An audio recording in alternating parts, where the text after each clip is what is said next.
Fellow Falcoholics, what is up? Welcome to episode 157 of the Falcoholic Live. I am your host, Kevin Knight, joined by my co-host, Adnan Ikic, and a very special guest. He is Andrew Hirsch at Andrew Hirsch on Twitter. Very easy to remember. Appreciate that. Andrew is formerly of the AtlantaFalcons.com media team and also of the Falcoholic, for those that don't know. Andrew, been a long time since we've seen you around. I know you've been doing a lot of cool stuff, and this is your first appearance on live, so welcome. How are you doing tonight? I appreciate that. It's great to be here, doing very well tonight. I'm a huge fan of the work you guys have been doing. I know I'm biased because I worked with Dave and DW and unfortunately Matt Chambers, Gina Thomas as well, for a while back in the kind of those rough days. I think I was around there for the 2012 season, but after that, a lot of rough times. But it's you guys do such a great job building that online community. And for me, I think a lot of us that are involved with Falcoholic or have been living outside of Atlanta for a good portion of our lives. So it's so cool to see it go from those message boards in the early 2000s to something as big as it is now. And I think you guys are a huge reason for that. So it's great to be here. Yeah, we appreciate that. It's nice to have you back on. Well, on for the first time, back with the crew. I know Dave wasn't able to be here, but we'll have to make sure to set up another time where you guys can get together. But appreciate you coming on. Also, like I said, with us, Adnan Ikic. Adnan, how are you doing this evening? I was actually doing very well today, and then I read something about our 20-year-old tight end who was the 4th overall draft pick being too tired to run a play in the red zone on the first drive of the season. So, that kind of brought my mood down a little bit, but it's the Falcons. What can you expect? Yeah. I mean, I'm guessing that he was they were checking him out for an injury because only because Arthur Smith seems to never admit when a player is injured unless he's contractually obligated to do so. He hid Matt Gono's surgery for 6 months or something like that. So, I mean, that's just kind of his style. So that's what I'm going to go with. But if it's not that, there's not really any good answers for that. But we'll get into that. We'll get into that for sure. Obviously the red zone woes were a big story from the Falcons week 1 shellacking at the hands of the Eagles. 32-6 was the final score there. Not great. Joining us to talk about how not great it was, we have with us now Eric Robinson, Mr. ESPN at _Eric_Robinson. Eric, how are you doing tonight? I'm doing pretty good. How about yourself? We're good. We got a full house here with Andrew Hirsch joining us as well. So, guys, we got a jam-packed show for you. But, tough game. Offense, obviously, nowhere near what people were hoping for. Defense, I thought, probably did as best as they could be expected to do when they had to basically play the entire second half and were given no help whatsoever by the offense. We're going to get into it, guys. We'll talk about all that stuff. We will also get to the upcoming game on Sunday, which would be against the Bucs, which probably not going to be, much easier, I guess we'll say. So let's get going with talking about what happened in week 1. There's obviously a lot to get to. Adnan and I talked about it at length after the game, so I'll open it up to you guys first. Andrew, I guess for you, what was the biggest issue that you saw in terms of the team in general? I mean, it could be anything, just the thing that stood out to the most to you from this one. Yeah, I think for me it was the pass blocking for sure. Jake Matthews was solid. Chris Lindstrom was solid as well, but beyond that, it was rough. And I know it's people have had a lot of fun at Mayfield's expense over the last few days, and I think this game could go down as the Mayfield game, is what we remember it as. But to be honest, when I think long term about the Falcons, where they are right now in 2021, I'm more concerned about Hennessy's play and McGarry's play than I was about, anything that happened over at left guard. Hennessy's supposed to be the heir to Alex Mack. McGarry was drafted in the first round a few years ago. He's not a rookie anymore. Of course, he's dealt with some injuries, but and they both had rough games too. And Mayfield is the third option. It was Gano got hurt, and then Andrews got hurt, and then he was thrown in there. It's not his natural position. He's a right tackle in college. So for me, obviously it was a brutal situation for him. And I do feel for him in dealing with all of the fan hate and the jokes at his expense. But I'm more concerned about center and right tackle, to be honest, because they they struggled, and I haven't had a chance to watch the full game back yet. Hayden Hurst had a really rough game when it came to blocking. Obviously, Kyle Pitts is not going to be relied on as a blocker a whole lot. I don't think Lee Smith did anything particularly noteworthy either. So yeah, that's, for me, the number one thing by far. Yeah, I mean, the pass blocking was kind of the blinking red light telling you that the car is shutting down, because the offense got to the point where the offense wasn't functional, period. And it wasn't that bad the whole game. I mean, obviously the first two sort of scripted drives, the offense was great until it really mattered in the red zone, and then it sort of fell apart. I know fans mentioned and Adnan mentioned that Kyle Pitts wasn't in on any of the red zone plays this week, which obviously is puzzling. You have to think that was perhaps an injury-related thing. He ended up coming back, obviously, but was it an injury-related thing? Was it a conditioning thing? Was it he's just not ready to play thing? I mean, none of those things are good. The injury being the only sort of excusable one. We're never going to know the answer, so we can kind of just gloss over that. But yeah, I agree with you. The pass blocking is a big concern, and it's like it was expected for Mayfield, right? I mean, I think nobody was really expecting him to have a good game. I don't think anyone was expecting him to have a 1.4 pass blocking grade. I was not aware that was possible to have that. Yeah, I didn't think it went that low. No.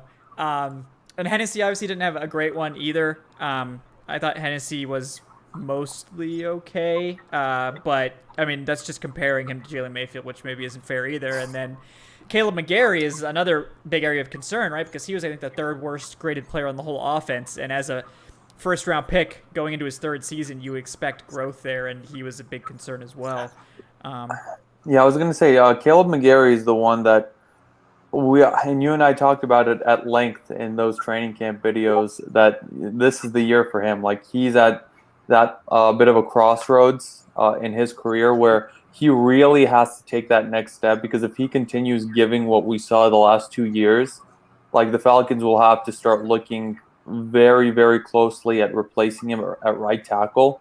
And this is a team that has so many holes on offense and on defense that, you can't just it's not ideal to use another high premium draft pick on a tackle, which is what you'll have to use to, get a tackle in today's NFL after you've already used one of those just 2 years ago.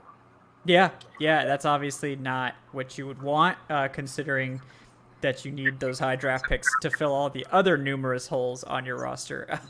Maybe they're hoping that Matt Gona will come in and provide that sort of stability that McGarry has lacked, but this is a big year for McGarry. The thing with that is they may not have to look far. Their right tackle replacement may actually be on the field. He just may be playing a different position right now. That's the thing. That's the interesting thing about it.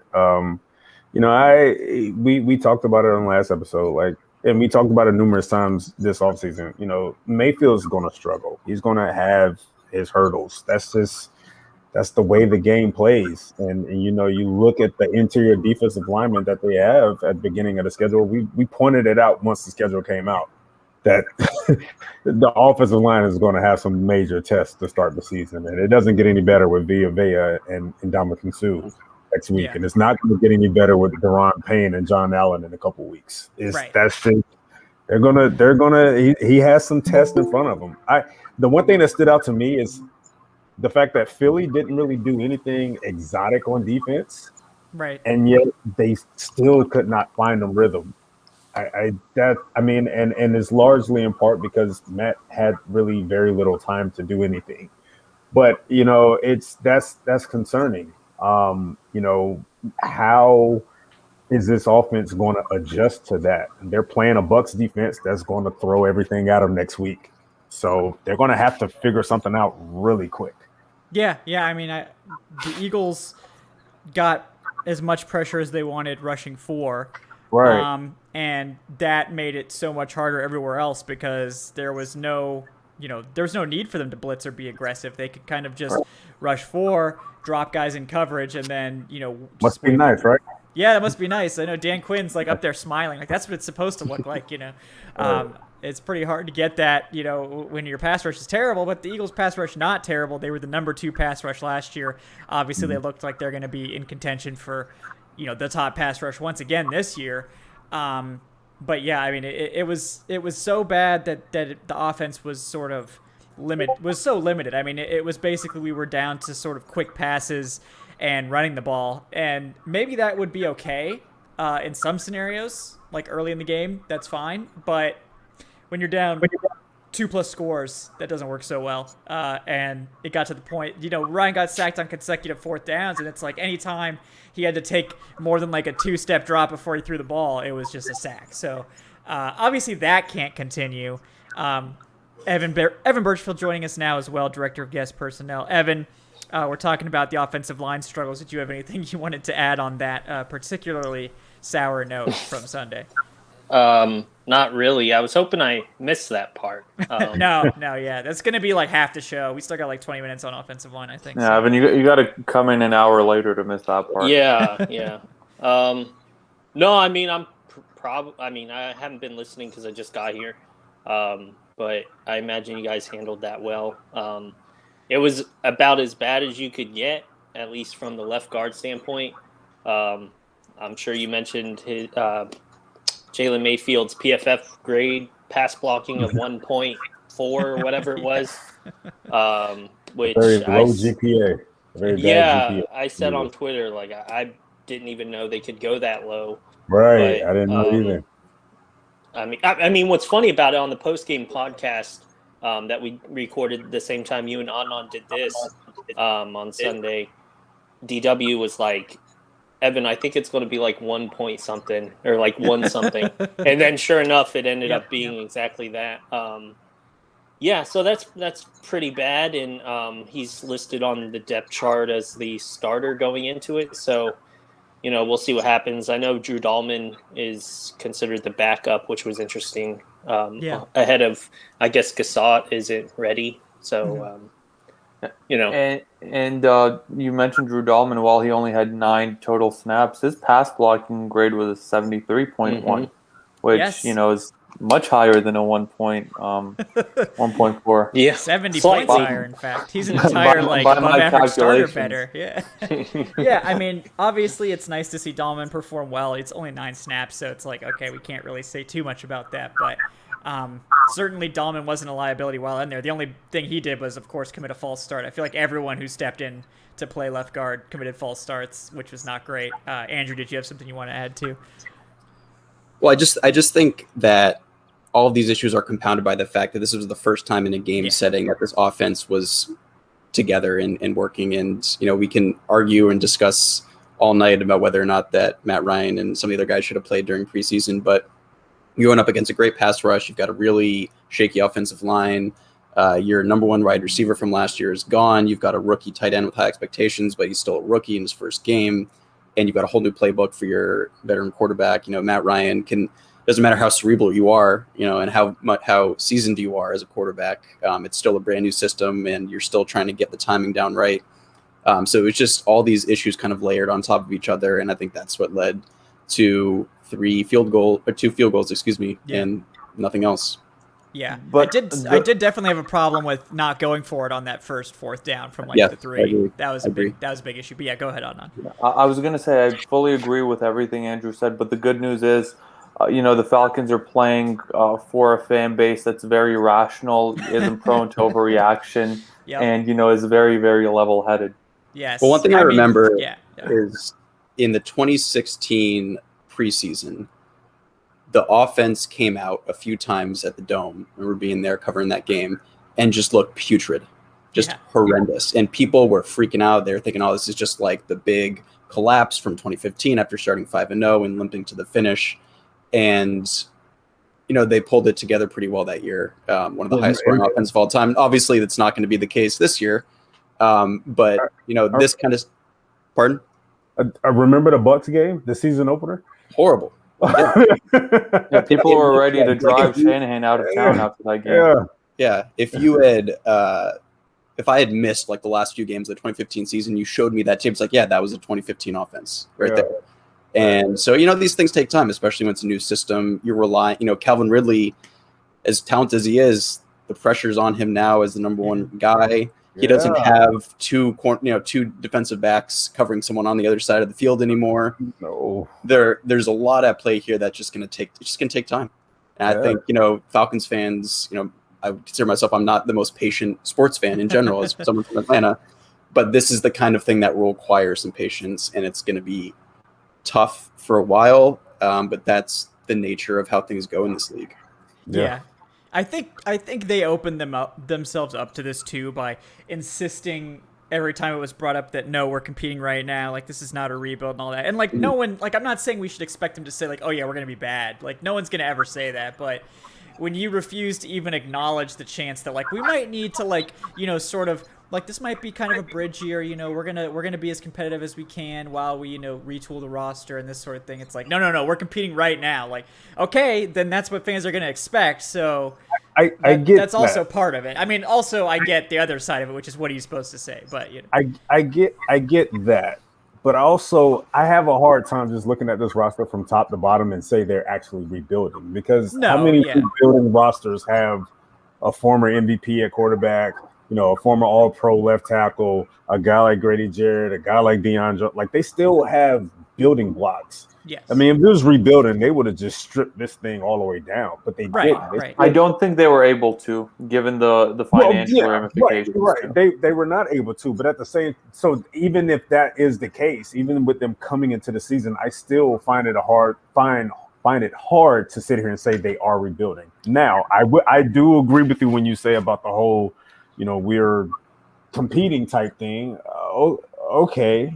All right, if you want to say that, but I don't mind him saying we're not rebuilding, because I think it's enough pieces here moving forward. And he also said, when asking if you're going to be competitive, it's your first year as your GM. You're not going to say no. Oh yeah, no, we're going to be terrible. Because people don't really, other than us who kind of obsess over the stuff to an unhealthy level, we think about those comments. Most people are not going to pay attention if the new GM says, yeah, I want to be competitive. If he says no, that's a lot of unnecessary headaches and flower brand. Right. But I think also, Fondon said a few days before opening day that even though the 53 roster was set by the day of the final cuts, there were still going to be a lot of change to the roster over the course of the season. Yeah. That to me is almost like a wink. Like we know we are not where we need to be. There's still going to be a lot that gets ironed out from between now and January. Yeah, I agree. Let me take a quick break here to get some of these donations, and we appreciate everyone for donating. Thank you guys so much. If you're interested in doing that, you want to get your question or comment read, the link to that's in the show description, or you can type !tip in the chat, and then it will show you the link as well. So I think that should be set up correctly if anybody wants to test that out. But we got Brandon Brass, who tipped $5 just before we went live. Brandon, if you have a comment, we didn't get it, so throw that in the chat if you did, and I'll try to read that off at a later point. But thank you for your $5, man. We also have Michael Zurich with the $1. Michael, thank you so much. He says, this is a sad one. I remember seeing this one come up. He says, if it makes anyone feel any better, after being a Falcons fan living in Chicago, I waited from 2003 until now to finally make it to a Falcons home game, my childhood dream. This week 1 was the game I finally got to, not how my 5-year-old self imagined it. Yeah, that's a rough one, buddy. Sorry that was the game you got to see. I hope you got to enjoy the stadium at least. It is a really cool, really nice stadium. So hopefully at least you got to enjoy that aspect of it. But yeah, that's a rough one. Then we got a $5 from Corey Carter. Corey, thank you, man. We appreciate you. He says, the most concerning thing from Sunday's game to me was the schematic issues when it came to blocking and personnel sets. We're starting to worry that Smith may not be the answer, but hoping I'm wrong. Week 1 is early to admit he didn't have his team ready to play. Yeah, I mean, obviously not a great sign. Yeah. You've given up on Arthur Smith already after one game? Well, I think he's saying like he's hoping that he's wrong. So I think he's saying he's concerned. But yeah, no, I agree, Adnan. I fire everyone. If we just fire everyone every week, eventually we have to find the right coaching staff, right? I mean, eventually someone's gonna win sometime. So. Yeah. I can't argue with that logic. I've heard that. I've heard the questioning of drafting Kyle Pitts after week 1. I'm like, it's one game, guys. Like, come on. What are we doing here? I can't believe George Costanza was wrong. George Costanza led us astray. Where's George to defend himself? He disappeared too, didn't he? It's not a coincidence we're not seeing George. Some people feel Dean Pease needs to go back into retirement after Dean one Pease game. did fine. We're gonna get to the defense, but I wouldn't be upset at Dean Pease. Yeah. Do you guys remember how much hype there was around Dan Quinn before even the first preseason game? Yes. Just the culture change. Yeah, I remember. Yeah, absolutely. And he brought the team to the precipice of its first ever Super Bowl. I'm not going to knock Dan Quinn, but I'm just saying the way that we talk about coaches, especially in the early going, it's just we just don't know. We have no idea how Arthur Smith's tenure is going to turn out. If you had told me at the start, there was Dan Quinn with the huge culture change. Season starts 5-0. I remember thinking this team's never going to lose again. Ever. We thought it was Seattle Seahawks 2.0. Yeah. And the whole brotherhood thing worked really well for a while. Yeah. And so you just never know with this league when it comes to head coaches how long they're going to be effective, if they're going to be effective. The obvious example you go back to is Bill Belichick in Cleveland. You just have no idea. And I think there were some concerning things for sure in this game. I think some of the play calling, the comment that he made today regarding Pitts in the red zone is just not something I'm going to criticize him for, because we don't know if there's injury, but it's another one of those things that kind of raises your eyebrow a bit. But you look at the roster he's got, you look at the situation he's in, and this is a slightly off topic here, but you're thinking about the pandemic cap and how is there any team that's been more directly affected in the short term, right, by week one than that, where the Falcons were not able to get in a solid left guard, in some form or fashion. The Ravens. Pardon me? The Ravens. Touche. Yep. Yeah. Very true. I don't disagree. I get what you're saying. Absolutely. Yeah. I get what you're saying. Yeah. It was very disconcerting to see this sort of result, but I agree. You can't draw any conclusions from one game for any coach. It's just not. And wise. I do blame the talent more than anything. Don't get me wrong. The running on 3rd and 10, I'm never going to be able to defend that. But it really goes back to the talent deficiency. Overall, this team is very, very top heavy in talent. Yeah. And then beyond the top guys, it just completely falls off a cliff. The last time that this team was this devoid of talent, in my opinion, it was that 2014 season where they played the Carolina Panthers in Week 17, and they were alive for a playoff spot. And I just remember looking and thinking, this team is just 4 steps slower than the Panthers. That was the game where they lost 34-3. And I just remember thinking, there's no way that Thomas Dimitroff can survive this. He put this terrible, terrible team on the field, and it was fine a few years earlier, but then when the wheels came off, they really came off.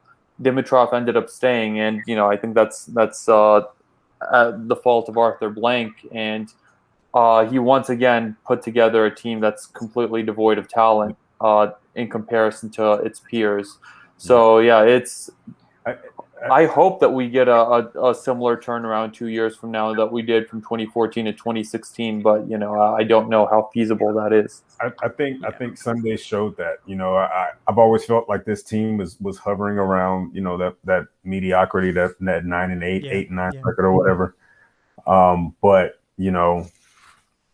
I think Sunday showed that the talent is really somewhat of a drop off in several positions.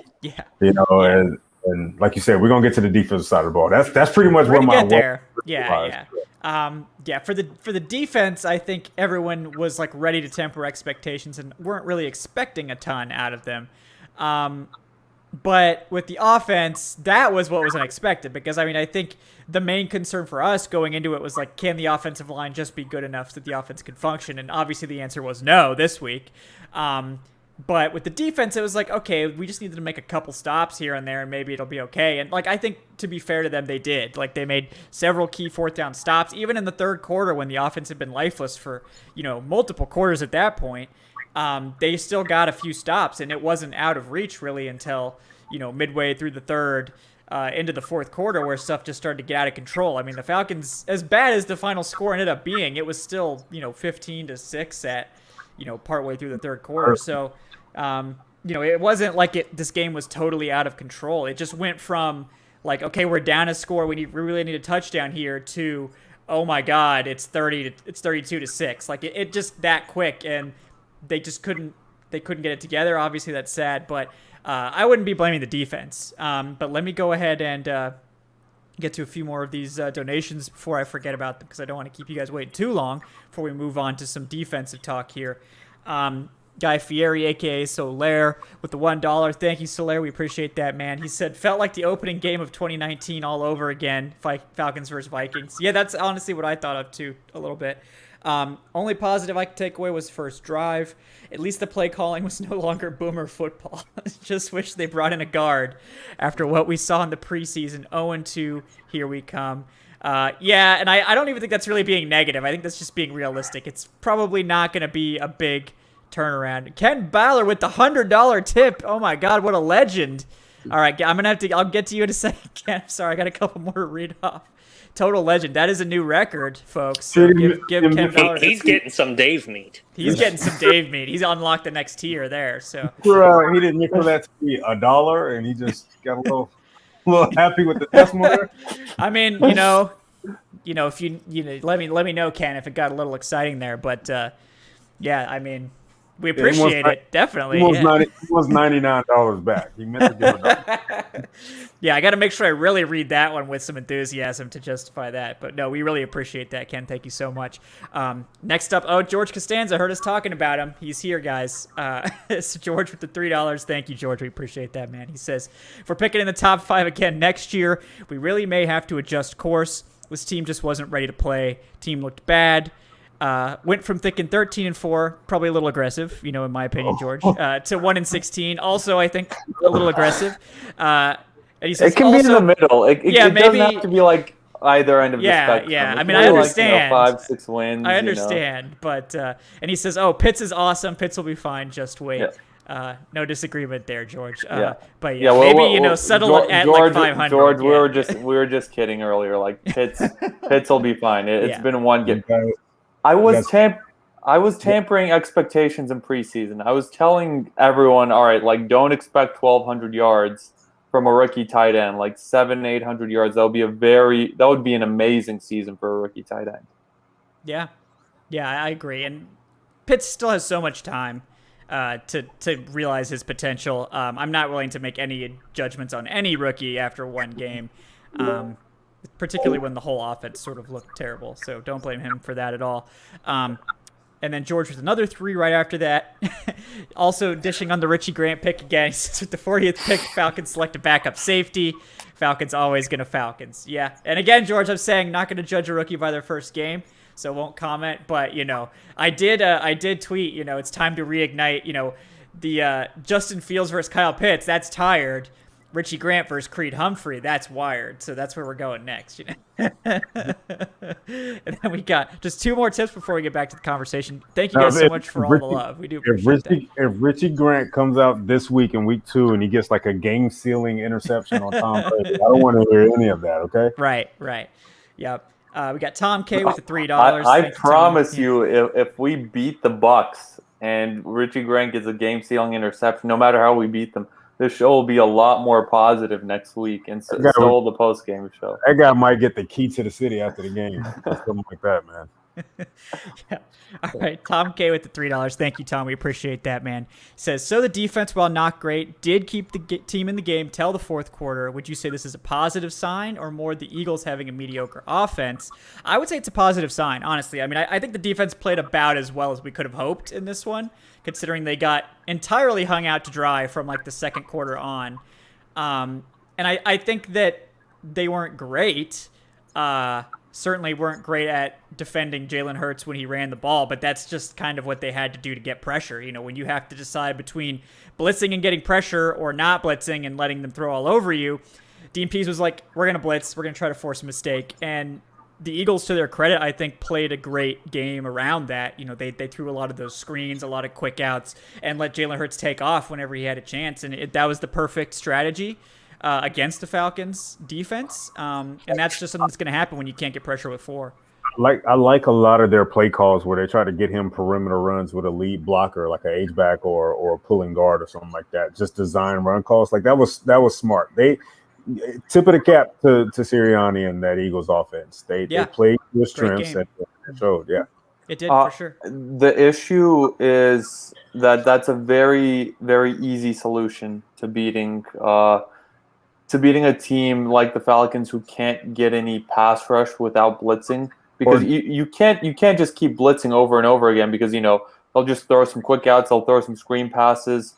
It's why this is going back to that documentary that they did on SB Nation. The Falcons in 1977, the Grits blitz, greatest defense statistically of all time. The next year, teams just realized they're like, oh, we'll just we'll throw these like quick little passes, and that completely dissolved and dissected the defense.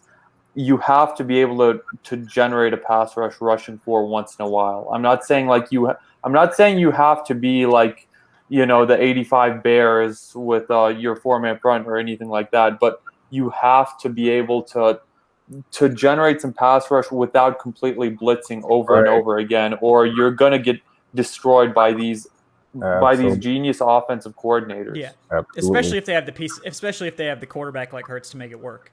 It puts you in a bind, and I'm sure Pease would rather have the flexibility to do both, but as we all know, the Falcons edge group is probably the worst group on the roster. So they forced Dean Pease out of his comfort zone, and because of the lack of pure athletes in the front seven for the Falcons, it forced them to try to defend something that they can't really defend right now. Because I don't think they have the guys that can go laterally back and forth with the Eagles offense like that. And that's what they did. They attacked that. Yeah. So again, tip of the cap. Yep. And then let me get to this legendary $100 tip from Ken Ballard. Thank you so much, man. That's very nice of you. He says, I've been watching the Falcons for over 50 years. The funniest line I've ever heard live regarding the Falcons was when Kevin Knight said during one of the preseason games, I assume, now that's how you throw a catchable ball after Franks threw that interception in the preseason. Yeah, that was a pretty good one. I'm glad someone enjoyed that because we didn't enjoy the games all that much. But we appreciated hanging out with you guys and enjoying what we could. And thanks again so much for that, Ken. We really appreciate that, man. Well, let's do transition to some more of that defensive talk. And Andrew, I'll let you kind of get your 2 cents in here. How did you feel about the defensive performance? I mean, obviously allowing 32 points, not great. But when the Falcons, give the Eagles the ball in their own territory on 2 consecutive 4th downs, that's, probably not great either in terms of helping out the defense. So how do you feel about that side of the ball in this game? Yeah, obviously disappointed by the lack of pressure up front. AJ Terrell looked great.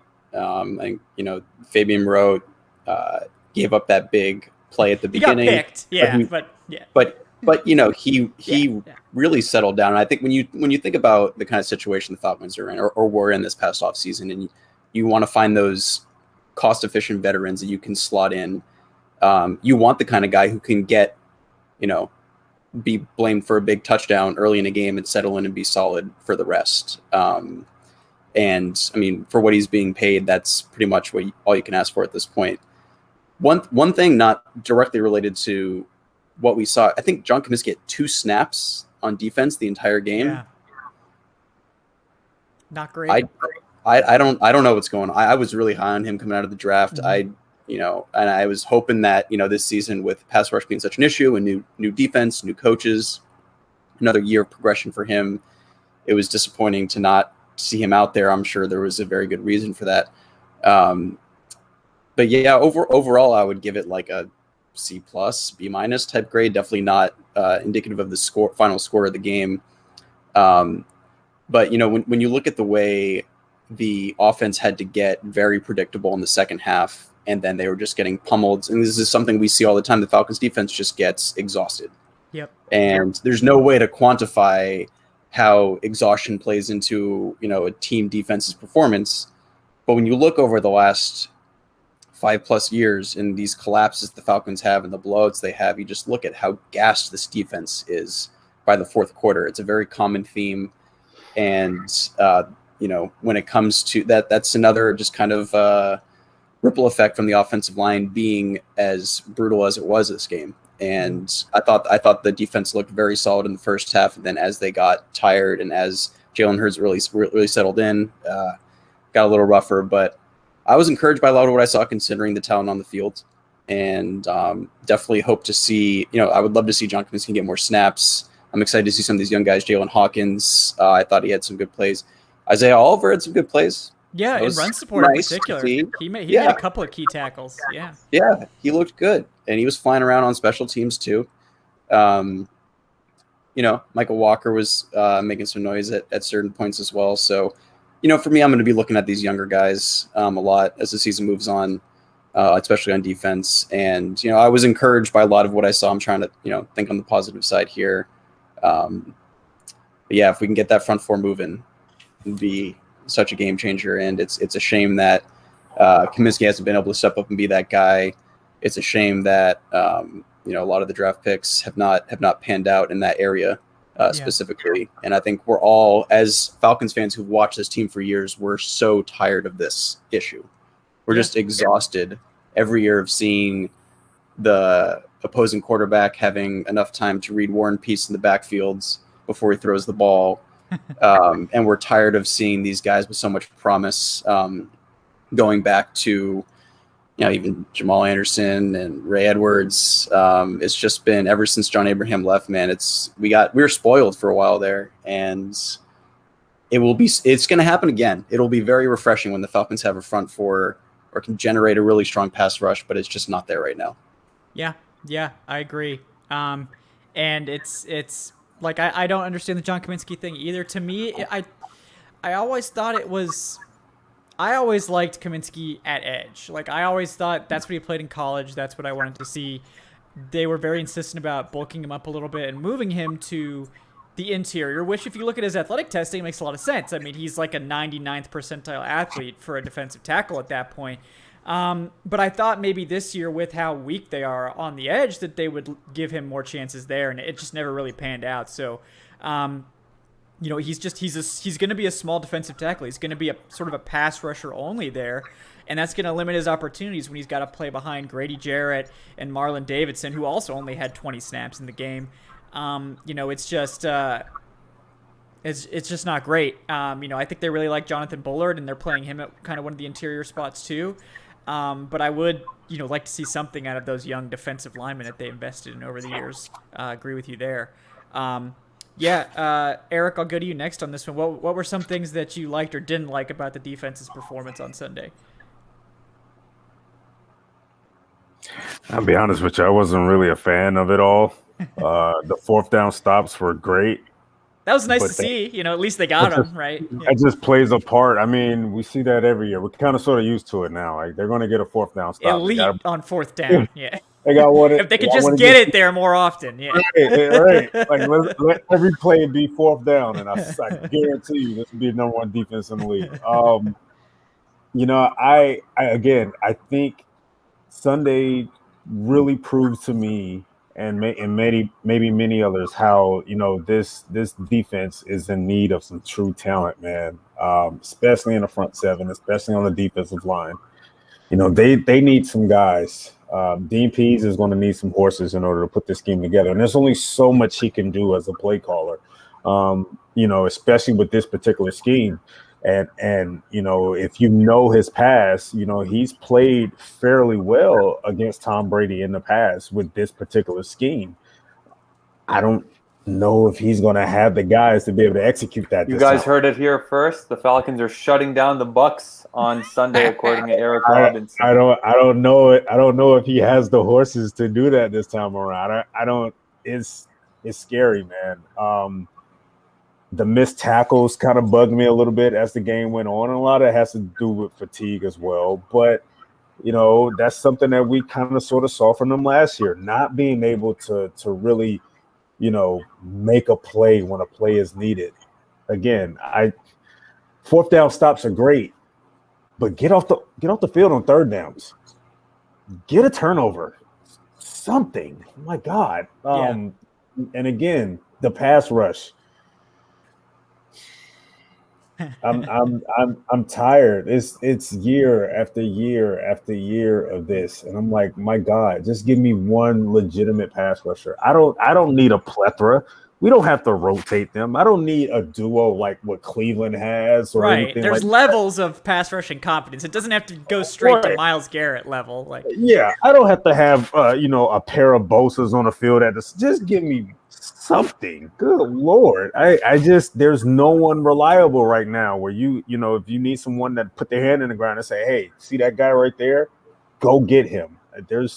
I can't depend on anybody right now. And I kind of they rolled the dice by going into the season and not addressing that in free agency because, in my opinion, they had the ability to go and possibly get a Justin Houston. They had the ability to go and get a Clay Matthews, but they chose not to. They said, we're going to ride with Dante Fowler and the guys.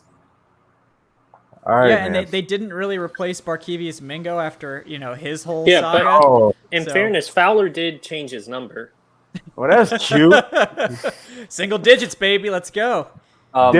Different number, same play. It doesn't mean it is what it is. I will say the previous regime also kind of tied their hands with Fowler. Yes. I don't think they really could have. They got him to take a pay cut, and they put a lot of more incentives. Money. Yeah, they saved more money by doing that. Yeah. But when that happened, we love that idea. Like, okay, you have a guy in here that wants to get paid. Make him earn that payday. I get that. But the opposite of Vic Beasley's contract. Right. But this regime looked at that contract and they looked at what he did last year and say, okay, we fixed the problem. Let's just take his money away from him and make it earn it back. No, I don't think that's the issue. Maybe Fowler is just not that elite of a pass rusher. I think the thing with Fowler, and it was obvious to a lot of people, when they signed him, was his best year was with the greatest defensive player in the NFL that they've seen in a long time. The greatest DT of all time. Right, and it wasn't like that was his only season. He had several other seasons where he wasn't good. But for some reason, we signed him to be John Abraham 2.0. Right. So how do you not provide some type of insurance in some way? If the Falcons defense was magically good, I think Fowler would be good. I think he's just one of those players that if he's surrounded by players who also aren't good, he's not going to be worth anything. Yeah. But if he's with dominant players, he can thrive because he's surrounded by great players. Who wouldn't be good? Right. And I thought that Fowler would be a lot better than he was because, you're still putting him next to Grady Jarrett, who, while he's not Aaron Donald, is still a very elite defensive tackle. Top 5 at worst, yeah. Yeah, so I thought the Fowler would be he would step into that top pass rusher role and that he'd do fine. But he didn't. He was terrible last year, and, he was on his knees for a play. Rams did have some good talent aside from Donald, though. Clay Matthews, I think, still even got good stats. Yeah. Speaking of, I could have. I mean, he was on his knees. I thought he was actually proposing to an offensive lineman at some point. Why are you on one knee, man, in the middle of a pass rush? But it is what it is. It's funny going back to Evan's point. If you look at his career, his 2 best seasons were with Aaron Donald and the year the Jags made the AFC title game. Those were his. It's ironic Evan brings that point up. It's okay, does this guy, is he really, we're going to get the best of him when things around him are just at an elite level? Is that the type of guy he is? He plays up to, he plays when he wants to play. They're not going to be at an elite level in Atlanta, I'll tell you that. We're not going to see the best of Dante Fowler then. Again, what they did with his contract, I think is genius. I think the previous regime kind of should have done something similar to that. But I don't like the fact that they made that move and they said, okay, he's fixed. We did that. We brought in DPs. He's going to figure it out. He's going to lead the way. I didn't like that idea. And again, drafting an edge rusher is one thing. That might have their plans might have changed with that, but they didn't do anything in free agency with the veterans. Ryan, I would have loved to bring in Ryan Kerrigan. Right. Yeah. I mean, well, that's the thing, like, and that's what I wanted to get to, and I will get to that in just a second, just because I want to read some more tips, but don't let me forget that's what we're talking about in terms of free agent additions. So you guys don't think Fowler is going to get his $4 million for getting 11.5 sacks this year? Yeah. Is that a no? Is silence a no? No, I think I have a better chance of making $4 million this year. Eric's gonna take over First Take or whatever. I'll tell you what. I will. Yeah. Better chance of that happening. Better chance of that happening. I will say though, $4 million was on the line, man. I'd be living like in the gym. Man. Oh yeah. Every day. I'm getting that. I'm having a Chandler Jones type day before me. Yeah. Let me call up Chuck Smith. Like, let me go move into his basement or something. And just work on it with him every day. Hello. Hey Chuck, what's up? Yeah, shout out to Chuck Smith for coming on last week, by the way. But yeah, we got a $3 from Solaire, aka Guy Fieri, as well. He says, "Okay, that's it, guys. I'm declaring Dante Fowler as the official meme player for the Falcons this year. He's officially the new Vic Beasley. I will be calling him Falling Fowler from now on because he slips on every play." So okay, Solaire did say we needed to establish. He's not even Vic Beasley because Vic Beasley got sacks. He's at least he got Corey like Bierman. 15.5 sacks that one year. Yeah, so. He did have that very memeable play where he tried to trip Teddy Bridgewater last year. That was very pretty great. Funny. Yeah, he tried to karate kick him too. That was yeah, not the best way to pass rush. I don't know where he learned that technique. Definitely not from Chuck Smith. Speaking of Chuck Smith, but or any defensive coach. Right? Yeah, anyone, anywhere, really. But we got another $2 from Jason Gaines. Arthur Smith said in his head coaching debut press conference, I quote, "did a really poor job getting us ready to go." Well, no kidding. Maybe some preseason game reps would have helped. Also, I think we need to sign ex-Saints Vikings guard Nick Easton as our starting left guard. Yeah, I mean, Jason, I've been clamoring for Nick Easton for the entire offseason, so I'm right there with you, buddy. And that's nothing. I mean, and I think they should give Jalen Mayfield more time, but I think they should have signed Nick Easton like weeks ago and then not force Jalen Mayfield in week one. Now that we've done it, it's like, okay, well, we should probably just play it out now. But I mean, it's. I think after Josh Andrews got hurt, and I don't support the plan of let's just start Josh Andrews either. I think that was also negligent. But, you know, Nick Easton being there would have made me feel a lot better. And then finally George, I'll get to yours in just a little bit, just because that's probably more going to be discussed a little bit later in the show. But George did come in with another $3, so we'll get to that one in just a minute. But speaking of free agent signings, obviously left guard was one we kind of all clamored for. Never really panned out. Pass rusher was another one. And that's, to me, why I had a hard time really buying this sort of we're going to compete right now vibe, because they built the roster like they were planning to compete in 23. Like a bunch of one-year deals, trying to spend as little as possible, and a lot of that's due to the financial situation. Even if they wanted to spend, they couldn't have exactly spent on more than like a guy or two. And, you know, the kind of just filling out the roster with these sort of fringe players and depth guys just to kind of get to 53 while staying under the cap.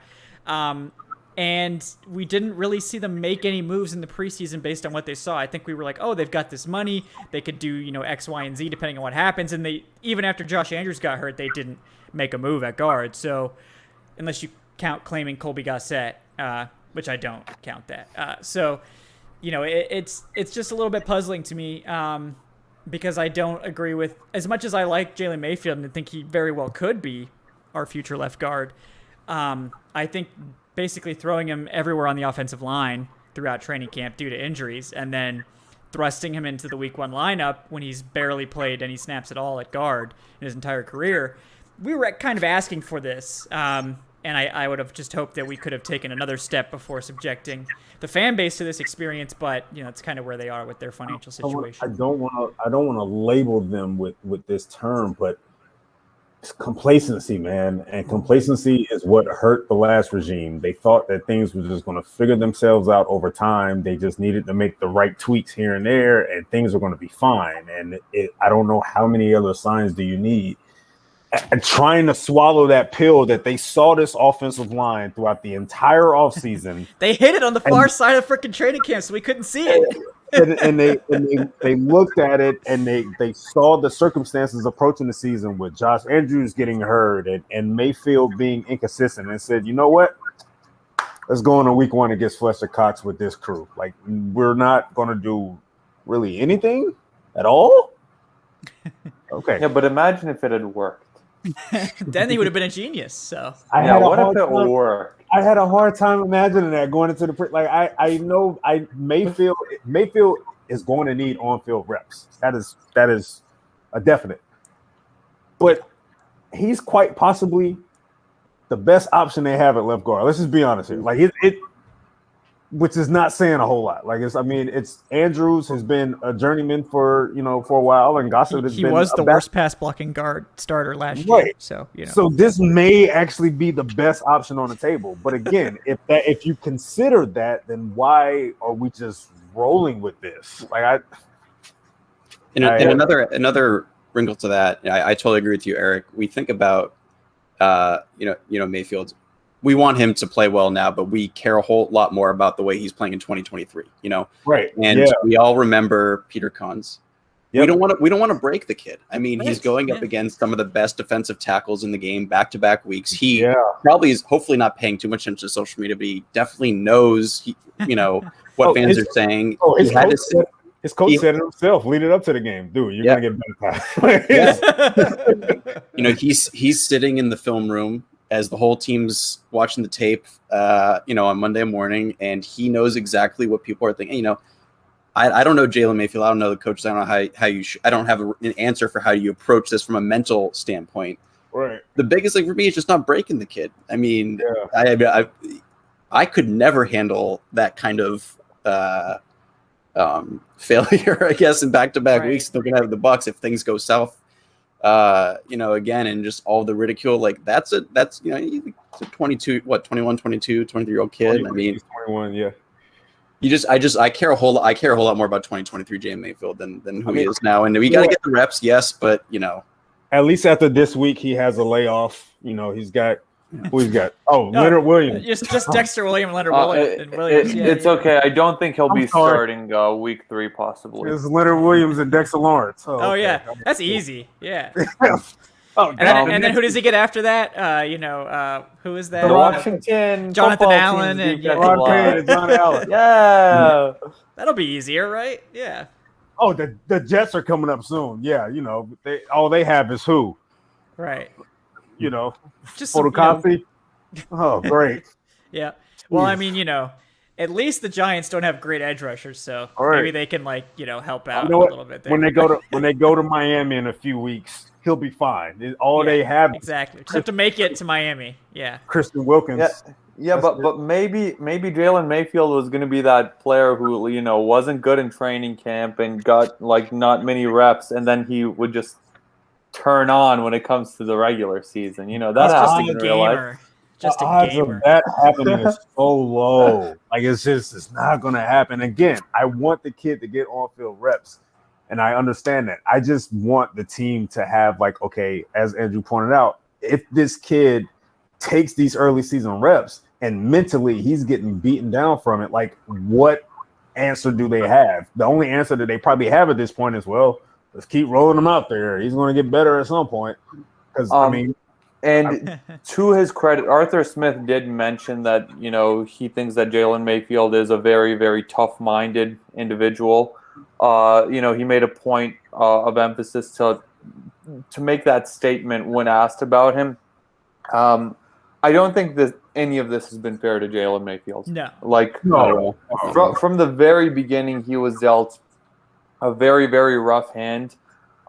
He comes in, he played right tackle in college, and, he projects more as a guard in the NFL, according to his ROI score, and, that's completely fair. They drafted him as a guard. In training camp, they don't give him the left guard reps. They give him the right tackle reps. He doesn't get enough reps, and then he comes into the regular season facing Fletcher Cox and then Vita Vea right away. This kid was just set up for failure, in my opinion, from the very beginning. Yeah. Especially someone who, we weren't really expecting when he was drafted, we weren't really expecting him to make that day one impact. He was a player for 2022, for next season, and he comes in game one. All right, you're thrown to the wolves essentially because the team didn't really address left guard at all, and except for with Josh Andrews, who he got hurt, but I don't think Josh Andrews would have been much better. So. Yeah, definitely. With some perspective, Jalen Mayfield, he's getting it on social media and from the fan base. Yeah. But just keep some perspective that this really isn't his fault. It's not his fault that he's in this position. No, yeah, it's really bad for him. Really bad for him. It's one thing if he's it's a veteran or someone who's playing a position he's ever played before, right. And. Yeah, it's just every detail about it. It just feels unfair to him. But yeah, it'll be interesting to see where it goes from here. Not going to get a whole lot easier moving forward, but hope for his sake. I hope for Falcons Twitter's sake that things can turn around. I'm more upset at how the team handled this than I am of Jalen Mayfield struggling because we kind of sort of knew this, but yeah. No, I agree. And all this was a recipe for him to struggle. Everything came together for him to struggle because of course he was going to struggle in week one. Yeah. Yeah, exactly. Well, just remember, in the preseason, the first preseason game, that offensive line was an absolute disaster. Preseason week 2, against arguably, I would say, a much better defensive line playing mostly starters, the same guys looked a lot better. So there's a chance that it could be better this week. And then the Cleveland game came, and they just everybody was. Dahlman was taking the carries from Felipe Franks. That's how far in the backfield he was. Josh Rosen was running for his life. And again, they looked at that and say, "All right, we're ready for Philly. Let's go." We're good. Yeah. Yeah. I mean, it's very rough for Mayfield, and the whole offensive line is going to have to grow up very, very fast. And it's unfortunate for them. But I mean, ideally, it would have been Mayfield would have been coming into this game at the same place Matt Hennessy was. Having a year to learn, then getting maybe getting a couple of spot starts under his belt just to get used to it. Then going into week 1 against an all-pro defensive tackle. No, it's you've never played on the left before, you never played offensive, you never played guard before. That's fine. Just go in there and play against one of the best defensive tackles. Just threw him to the wolves. Yeah. If there's anybody that can relate to Jalen Mayfield right now, is Matt Hennessy. I mean, your first career start is against Chris Jones, and your second one is against Vita Vea. It's good luck, kid. Go do it. So I hope. Honestly, in this situation, I hope Hennessy is probably pulling them to the side and saying, "Hey, I know it's tough for you, but we gotta work our way out of this collectively as a tean." Yeah, they have to as a unit. Yeah. Yeah, and in fairness, Hennessy has his own struggles. He was a 20 in the last game pass blocking grade. Right. The only reason we're not mentioning that, the only reason we're not mentioning that is because Mayfield was a 1. So this is only what, his 4th career start for Hennessy. Yeah, so he's not that far ahead of Jalen. It's his third. He played. I think he came in at left guard or something. Yeah, he's not that far ahead of Jalen right now. Right. Yeah. Hey, one good thing about the offensive line was they all consistently run blocked well, which is something we were not at all used to seeing ever. So I will give them credit for that. Even Mayfield, with his abysmal grade, was an average run blocker. Hennessy was a good run blocker. McGarry was serviceable. Obviously, Chris Lindstrom was good. And that's not nothing because, the threat and the use of play action in the future more and more will help negate some of those amazing pass rushes. We saw Arthur Smith, use that in Tennessee beautifully the last couple of years. And, he used play action a lot more than Dirk Cutter did last year, especially on the early downs, which was really nice to see. That's one of the positives on the offense. But, the pass blocking has to be a lot better for that to be effective and for that to be put in use in the first place. Yeah. I think Dirk Cutter will use play action when you're down 20-7 late in the 4th. Let's do it. Let's roll it out. Play action right now. Everybody knows you're not running the ball, dude. Stop. All right. Thank goodness for Chris Lindstrom, man. I mean, thank goodness he's a hit. I mean, we're obvious it's easier and it's, to harp on the negatives, and then, the negatives are more glaring right now, but, Lindstrom just very quietly being a real solid guard. Thank goodness for that. And Jake Matthews. I'll never understand the Jake Matthews slander. Like, I'll never understand it. Like, this man is just out there on an island on the left side next to, like, the worst left guard in the NFL, still getting it done. And people are still like, oh, why is he a captain? Like, shut up. Get out of here with that. But, yeah, let me get to a couple of these tips before we transition into talking about our next murderer's row of defensive tackles we have to face.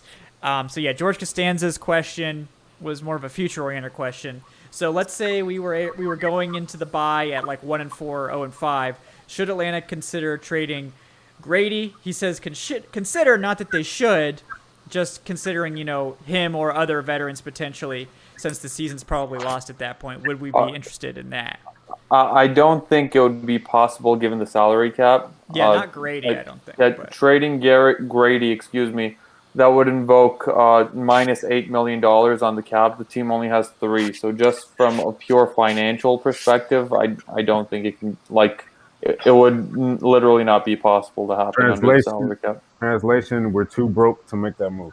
Yeah, basically. I think the one that could happen if they're really out of it is Deion Jones. I would have to look at his contract again since they restructured it again to see the details of that, to see if that's even feasible. But since they're going to have to decide between Foye and Deion at the end of this year, really, in terms of which one they want to keep around or give an extension to, that's the one I could see as being on the table if they're out of it. But even his play in the last couple of years has been like, okay, what's going on, man? Like it's really inconsistent. It's been more inconsistent, and I think a lot of that's been sort of the upheaval on the defense and that sort of thing. But you're absolutely right there. That hasn't been as consistent as it was at sort of his peak.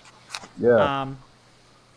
Guys, we got Brandon Brass with another $5. Thank you, Brandon. He says, you guys have talked about Spencer Rattler last time as a potential quarterback during the next year's draft.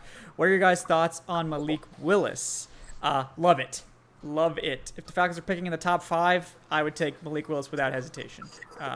But it's early, so we'll see if that sort of take holds up. But right now, Malik Willis is my favorite quarterback in next year's class. I doubt he'll end up being QB1, which might help the Falcons, but I love it. I don't know what you guys think about Willis. The one thing that concerns me, of course, level of competition. Yep. And his decision making. He is a risk taker when it comes to throws, and in many occasions on the college level, is paid off. Yeah. But in the NFL, I don't know if it will. So those are the questions. Maybe this franchise needs to take a risk once in a while, Eric. Have you considered that? You're right about that. Malik Willis can run away from the pass rush, Eric. So yeah, it worked out for Lamar Jackson on Monday. He can run away from the pass rush. Yeah, because that's what this team needs, another mobile quarterback. That's the only way they're going to succeed in this league. All right. Hey, a contingent of the fan base has been saying that since Vic went away. Yeah, they still want Cam Newton. There's some that still want Cam Newton. Like, why? Do you guys not understand? Like, he got cut before the season even started. Come on, no. Yeah, no. Maybe if they sign Cam and he's got one of those helmets with the holes on top, he can grow his hair out, and someone said that. I can't remember who, but someone said that if he gets signed, he needs a helmet with a hole in it so he can wear his hair out like that. Yeah, that would be hilarious. I'd love to see that. I would love to see that. That maybe we just go to that at some point just for the fun aspect, because maybe there's nothing else fun going on. But all right, let's give it at least another few weeks before we really go into draft talks. Though. I can't Please. Take another 5 months of just draft takes. Straight draft takes immediately. Yeah. Too late. Yeah. No, Eric already started doing mock drafts, guys. I already started. Season for Eric. I already started. Sorry, week 1 pushed me there. It was week 2 last year. I made it to week 2. Yeah, you made it to week 2 last year. This year, not so much, but.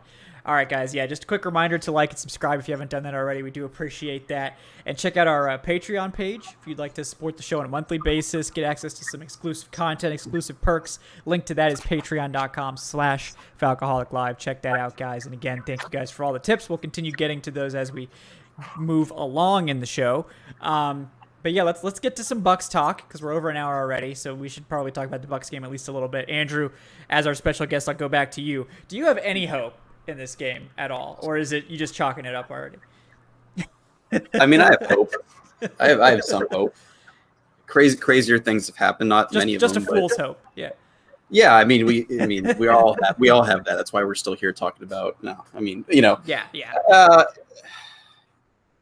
I think there are a few things that could turn in Atlanta's way, but it would be one of those situations where they all have to go right. I think we need to see a big change on pass protection. We need to see a lot more pressure from the defensive front. And I think if the offense does receive that, if Matt Ryan receives that extra time to sit back in the pocket without hearing alarm bells going off in his head, we can start to see Ridley blossom, start to see Kyle Pitts get his reps in.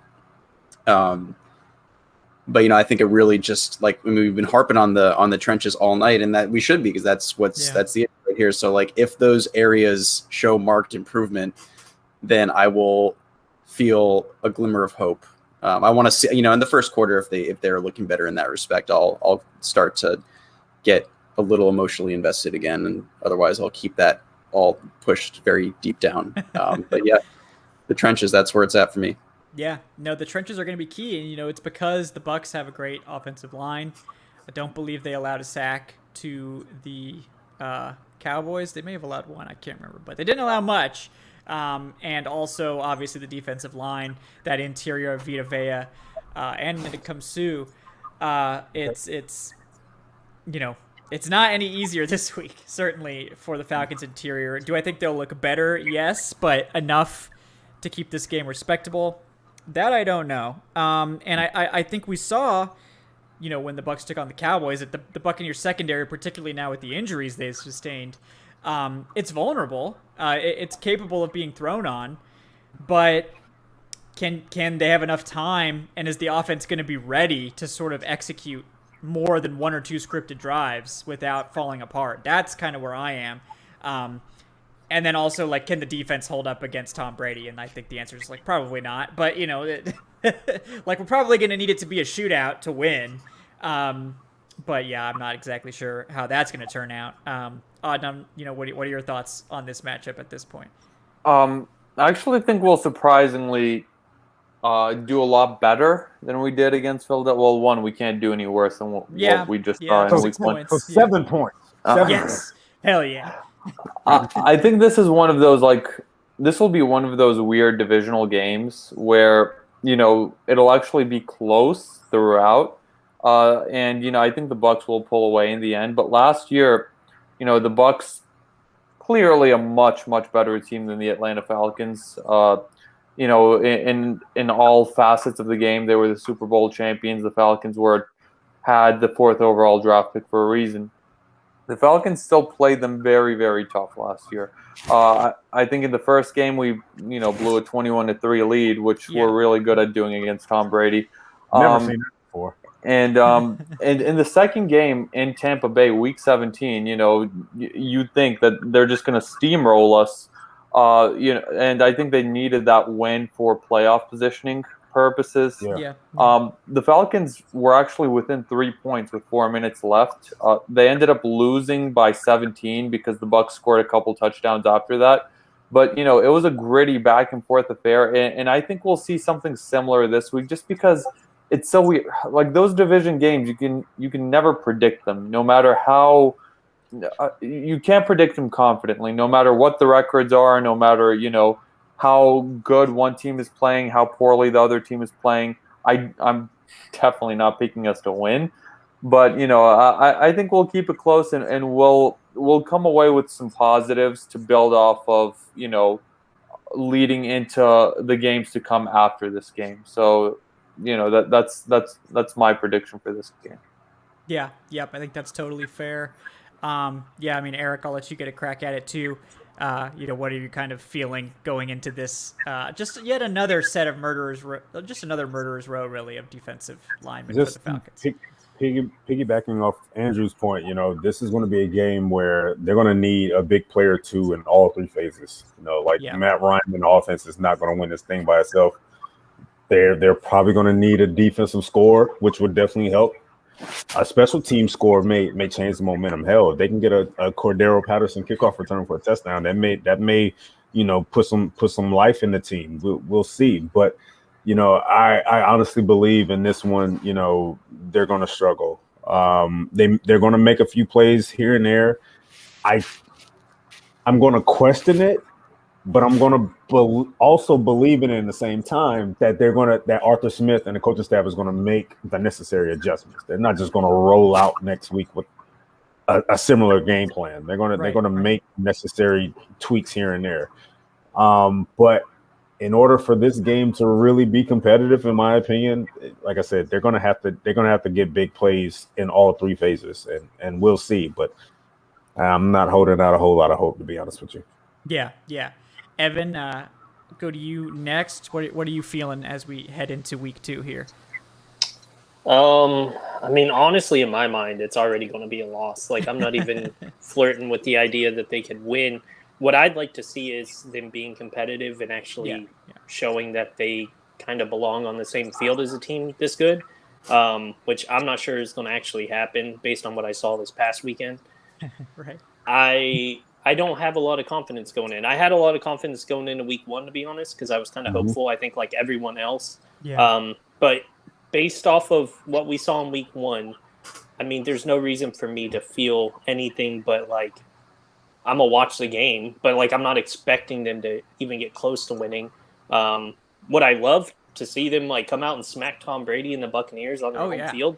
Yeah, obviously. I'm open to that. Yeah. Right. Tom Brady, by the way, is 9-0 against the Falcons in his career. Would a win change anything for you guys? If we win, I'm already writing up the playoff scenarios. 16-1, dude. 16-1. See, for me, they don't even have to win if they look like they could compete with them. Like, if they lose because of, like, what the Cowboys did.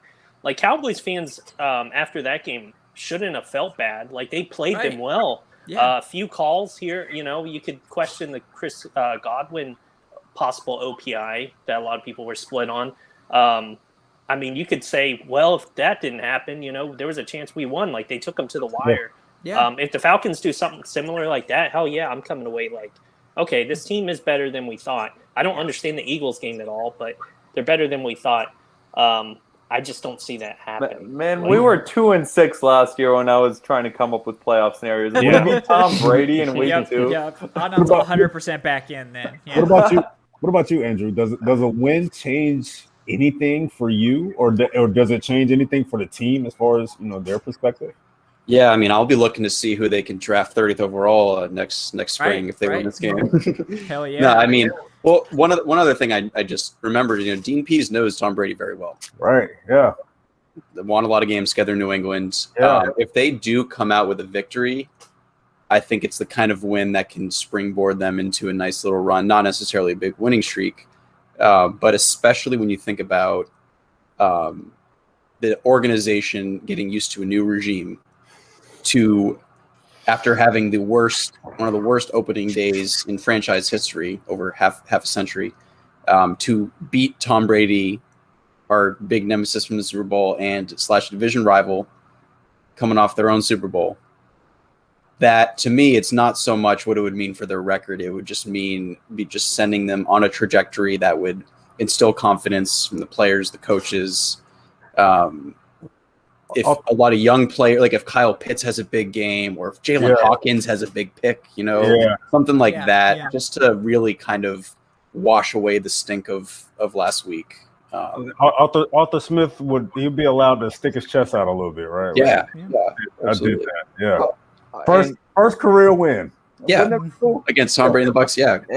And I will say, I'm not saying that like we're not going to win this game. However, no, just hear me out.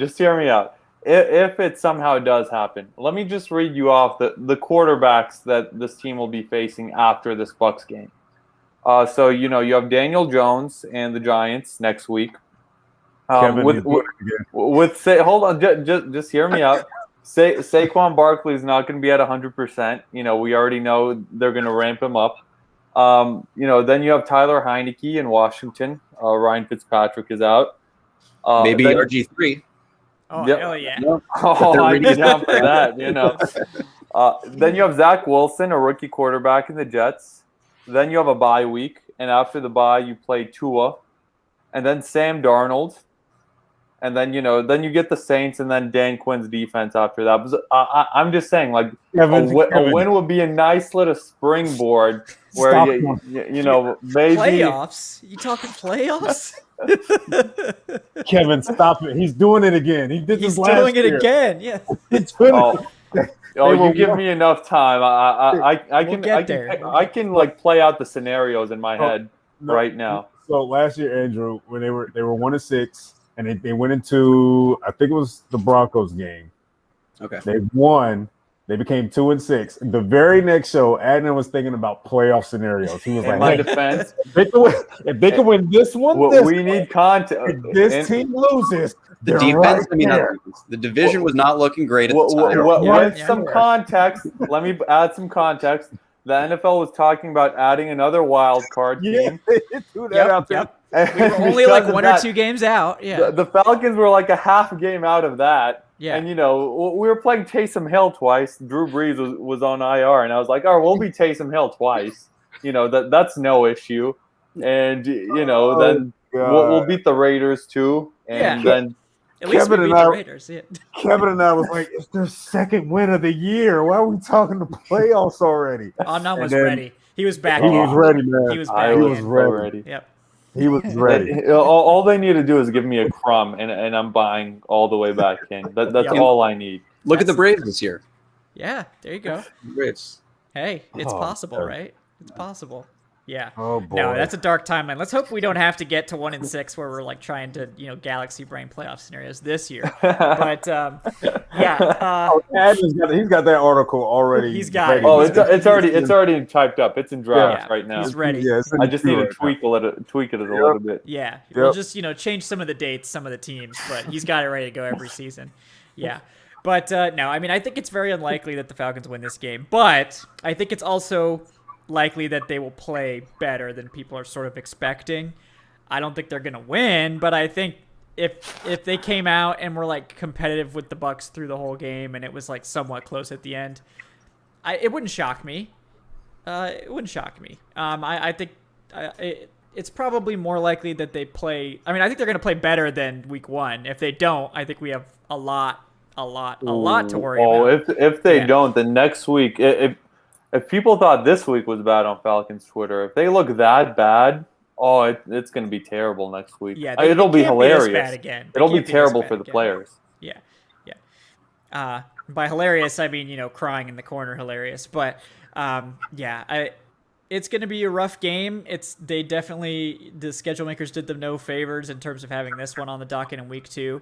They're probably staring down 0-2, but for those of us that predicted them to go around 500, an 0-2 start isn't really moving the needle for me. If you were thinking that they were going to win more than 9 games, probably want to adjust that lower if they start 0-2. But we'll see. See how it goes. I don't know why this meme just popped in my head, but if they what Anna was saying about Falcons Twitter next week, I'm thinking of the players too, but the new digital team that they have there.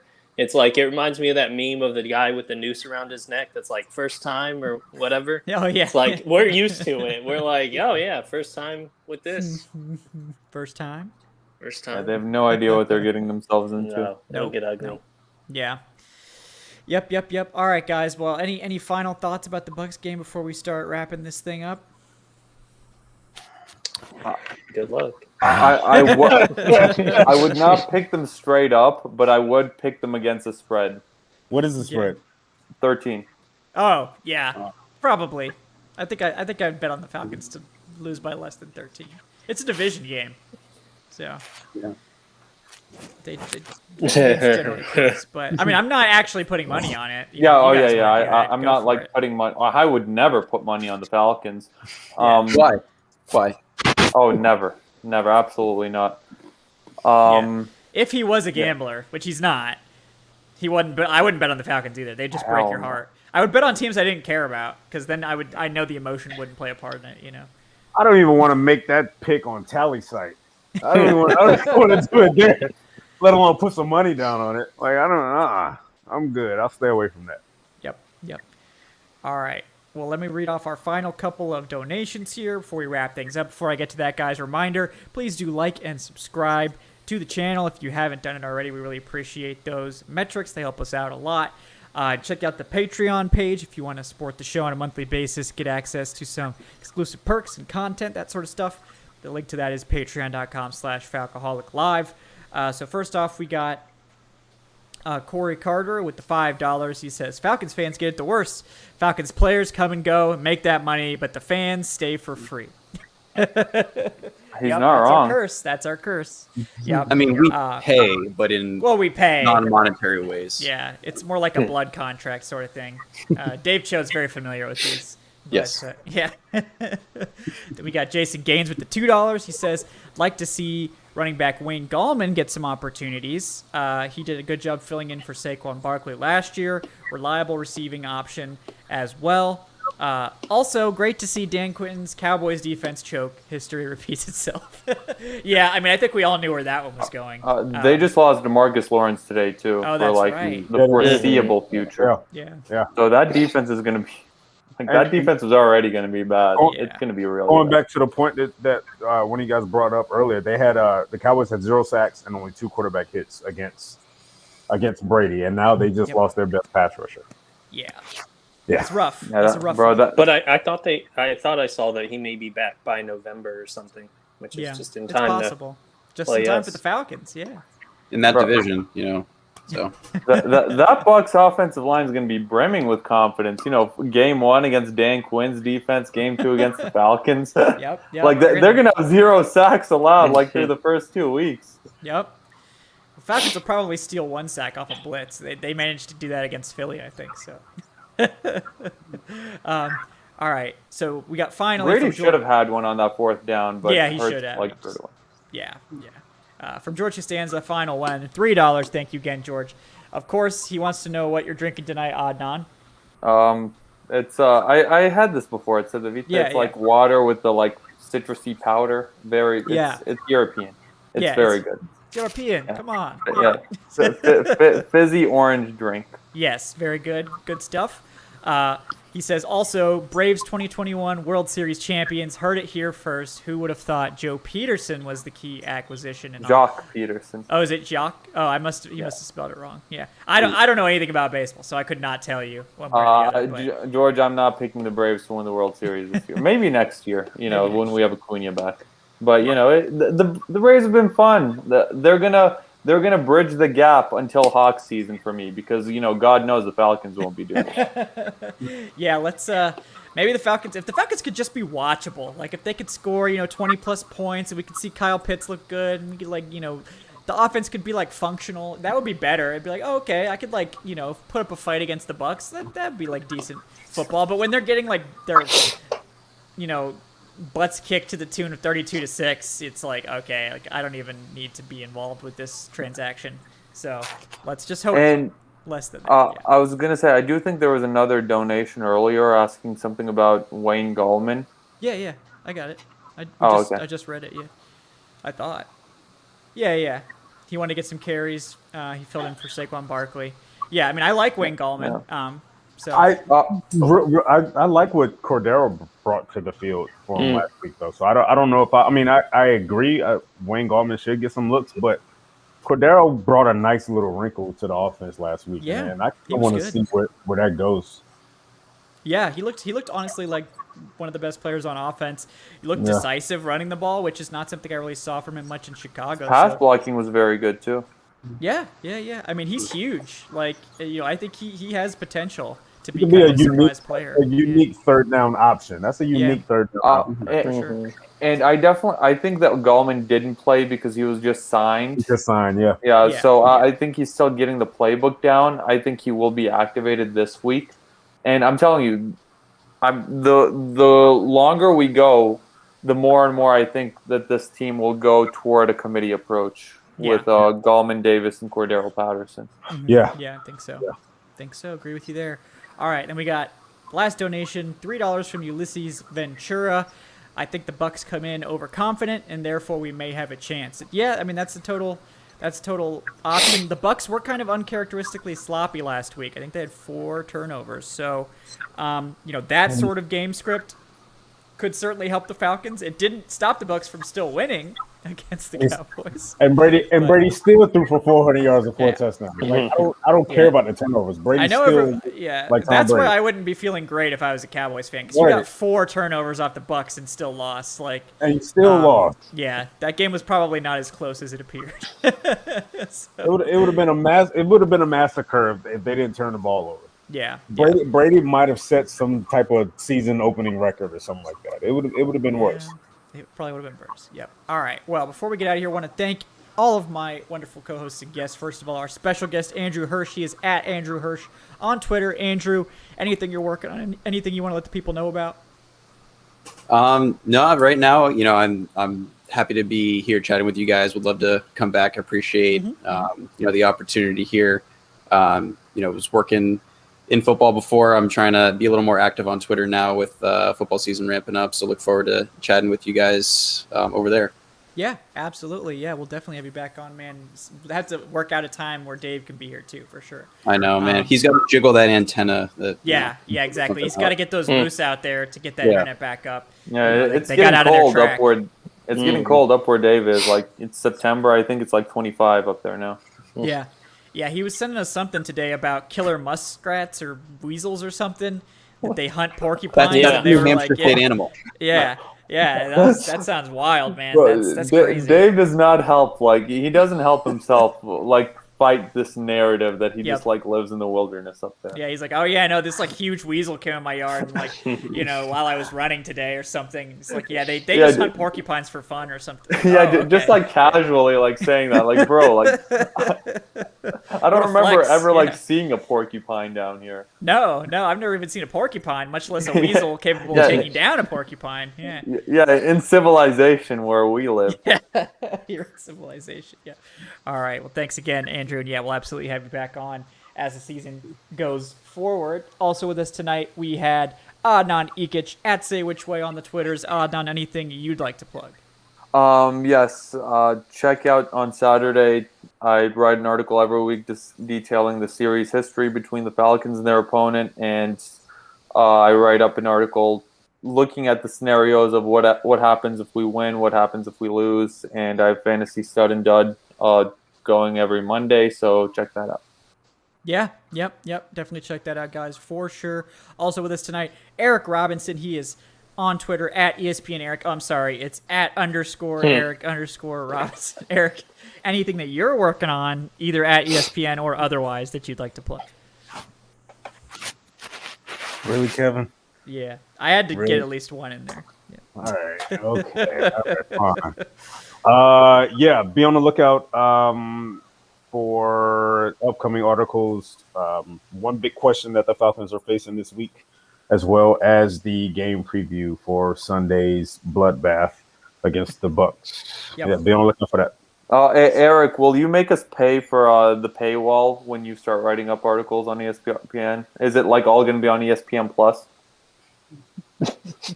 Guys, let's not do this. They're going to make us go through a person to get Eric to come on. Yeah, no, it's going to be... it's going to be harder to get Eric than it is, Matt Ryan. Yep. Let's not do this, man. It was torture, man. It's been torture the past couple of days because I had to watch Eagles highlights. A lot of Eagles highlights. Oh no, yeah. So sorry.